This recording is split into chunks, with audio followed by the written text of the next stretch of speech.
I celebrated my little Una's 3rd birthday by presenting her with a new brother. Both the children welcomed her with delight that was itself compensation enough for all it cost me to get up such a celebration.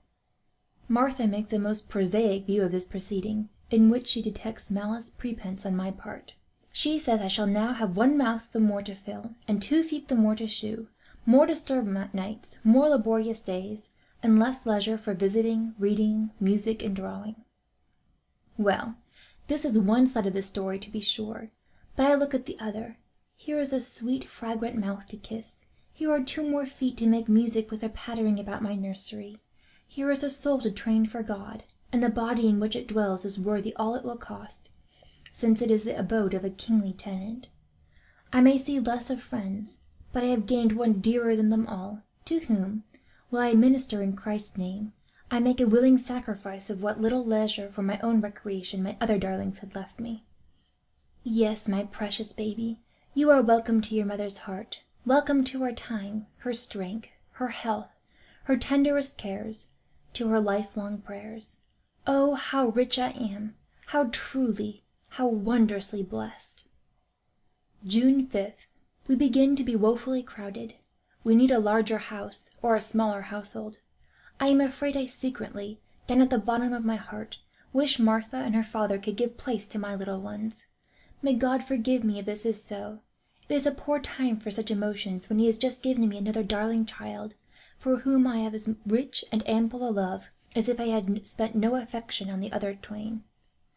I have made myself especially kind to poor father and to Martha, lest they should perceive how inconvenient it is to have them here, and be pained by it. I would not for the world despoil them of what little satisfaction they may derive from living with us. But oh, I am so selfish, and it is so hard to practice the very law of love I preach to my children. Yet I want this law to rule and reign in my home, that it may be a little heaven below, and I will not, no, I will not cease praying that it may be such, no matter what it costs me. Poor father, poor old man, I will try to make your home so sweet and homelike to you, that when you change it for heaven it shall be but a transition from one bliss to a higher. Evening. Soon after writing that I went down to see father, whom I have had to neglect of late, baby has so used up both time and strength.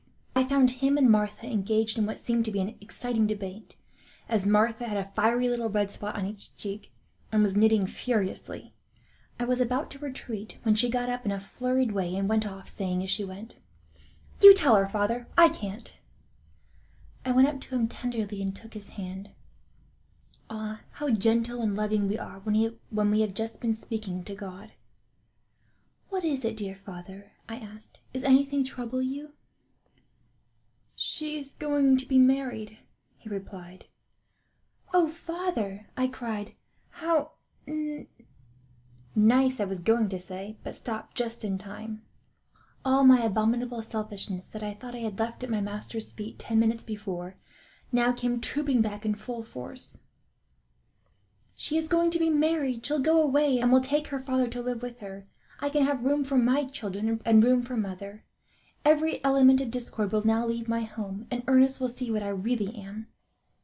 These were the thoughts that rushed my mind, and that illuminated my face. "Does Ernest know?" I asked. "Yes, Ernest has known it for some weeks." Then I felt injured and inwardly accused Ernest of unkindness in keeping so important a fact a secret. But when I went back to my children, vexation with him took flight at once. The coming of each new child strengthens and deepens my desire to be what I would have it become, makes my faults more odious in my eyes, and elevates my whole character. What a blessed discipline of joy and of pain my married life has been! How thankful I am to reap its fruits, even while pricked by its thorns. June 21st. It seems that the happy man who has wooed Martha and won her is no less a personage than old Mr. Underhill. His ideal of a woman is one who has no nerves, no sentiment, no backaches, no headaches, who will see that the wheels of his household machinery are kept well oiled, so that he need never hear them creak, and who, in addition to her other accomplishments, believes in him and will be kind enough to live forever for his private accommodation.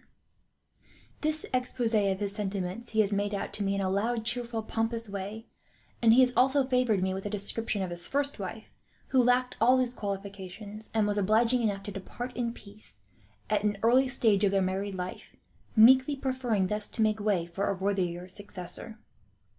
Mr. Underhill, with all his foibles, however, is on the whole a good man. He intends to take Amelia's little girls into his own home, and be a father, as Martha will be a mother, to them. For this reason he hurries on the marriage, after which they will all go at once to his country seat, which is easy of access, and which he says he is sure father will enjoy. Poor old father, I hope he will, but when the subject is alluded to he maintains a sombre silence, and it seems to me he never spent so many days alone in his room, brooding over his misery, as he has of late. Oh, that I could comfort him. July 12th. The marriage was appointed for the 1st of the month, as old Mr. Underhill wanted to get out of town before the 4th. As the time drew near, Martha began to pack father's trunks as well as her own, and brush in and out of his room till he had no rest for the sole of his foot, and seemed as forlorn as a pelican in the wilderness. I know no more striking picture of desolation than that presented by one of those quaint birds, standing upon a single leg, feeling, as the story has it, "Den Jammer und das Elend der Welt." On the last evening in June we all sat together on the piazza, enjoying, each in our own way, a refreshing breeze that had sprung up after a sultry day. Father was quieter than usual, and seemed very languid. Ernest, who, out of regard to Martha's last evening at home, had joined our little circle, observed this and said cheerfully, "You will feel better as soon as you are once more out of the city, father." Father made no reply for some minutes, and when he did speak we were all startled to find that his voice trembled as if he were shedding tears. We could not understand what he said. I went to him, and made him lean his head upon me as he often did when it ached. He took my hand in both his. "You do love the old man a little?" he asked, in the same tremulous voice. "Indeed I do," I cried, greatly touched by his helpless appeal. "I love you dearly, father, and I shall miss you sadly." "Must I go away, then?" he whispered. "Cannot I stay here till my summons hence?" "It will not be long, it will not be long, my child." With the cry of a hurt animal, Martha sprang up and rushed past us into the house. Ernest followed her, and we heard them talking together a long time. At last Ernest joined us. "Father," he said, "Martha is a good deal wounded and disappointed at your reluctance to go with her. She threatened to break off her engagement rather than to be separated from you. I really think you would be better off with her than with us. You would enjoy country life, because it is what you have been accustomed to. You could spend hours of every day in driving about, just what your health requires." Father did not reply. He took Ernest's arm and tottered into the house.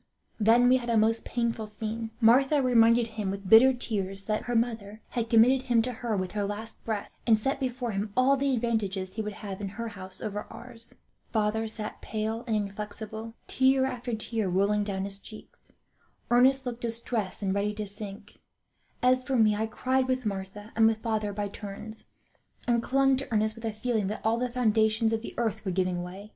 It came time for evening prayers, and Ernest prayed as he rarely does, for he is rarely so moved. He quieted us all by a few simple words of appeal to him who loved us, and father then consented to spend the summer with Martha, if he might call our home his home, and be with us through the winter.